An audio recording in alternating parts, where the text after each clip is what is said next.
Jimmy, your quote obviously stood out this morning on Twitter, that essentially the comments making on GM are, in their own way, more socialist, you said, than anything the GOP has accused the Dems of. Right. I think it is highly inappropriate. And if we want a dynamic economy, we can't have the president trying to micromanage the business decisions of American corporations. Now, companies spend a lot of money on brand building, and they have the president on Twitter repeatedly, particularly in the case of GM, one sort of saying, suggesting the company doesn't have the interests of Americans at heart. And then previously, actually, a sort of threat at GM executives that they need to build cars in the United States. I mean, it's bad economics, it's bad politics, and you don't want corporations trying to make decisions and future investments fearing how Washington might react.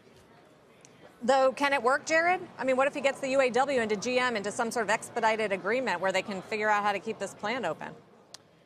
Well, that's what they're going to try to do anyway, but it's very unlikely. In fact, one of the plants is already closed. So whether something can reopen is an open question. But no, I don't think that anything Trump is doing in this space is helping at all. I guess the only disagreement I would have with Jimmy is that politically there are some people who probably like to hear him saying and tweeting this sort of thing. But it makes no economic sense, and it flies in the face of a globalization that our country and our manufacturers have long accepted. That doesn't mean there isn't a problem here. I think where the president falls terribly short is that he's really done nothing to help people in places like Youngstown and Lordstown, Ohio. And by the way, that's just not my view. That's also Jared Brown, who's with Senator from Ohio, who's with the president on a lot of these issues.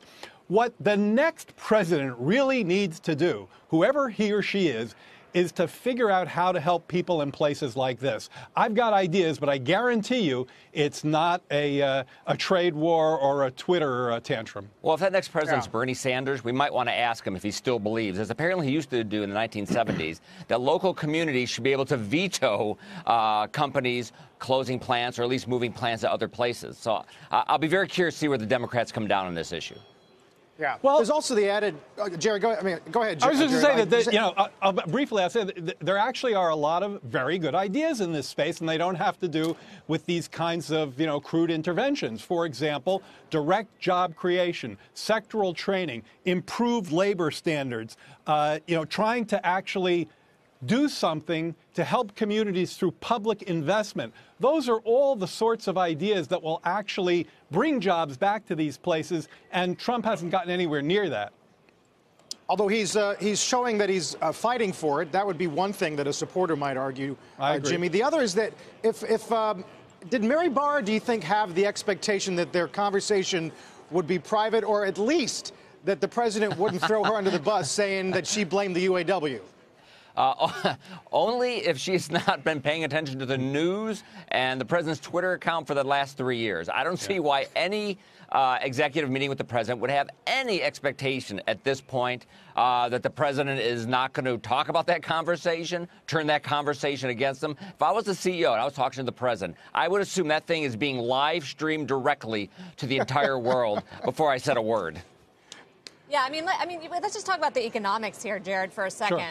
The U.S., we're the second largest, auto market in terms of consumers. Those sales are expected to fall from where they were last year, this year.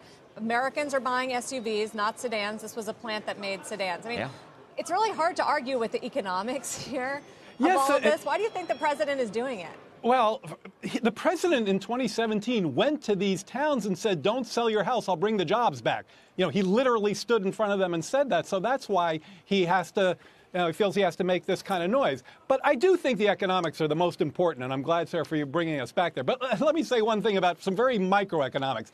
I am the proud owner of a Chevy Cruze. I bought it about 6 months ago. I get that it's a dinosaur, apparently, and it's going extinct. This is a fantastic piece of machinery. It drives exactly like my sister's BMW at 1/4 of the cost. Why is consumer demand supposedly declined for these sedans? Well, it's because the price of gas, which fluctuates, as we know, a great deal, has been so low. So this kind of, quick shifting your production lines to meet what I think are potentially temporary shifts in demand strikes me as kind of short-sighted.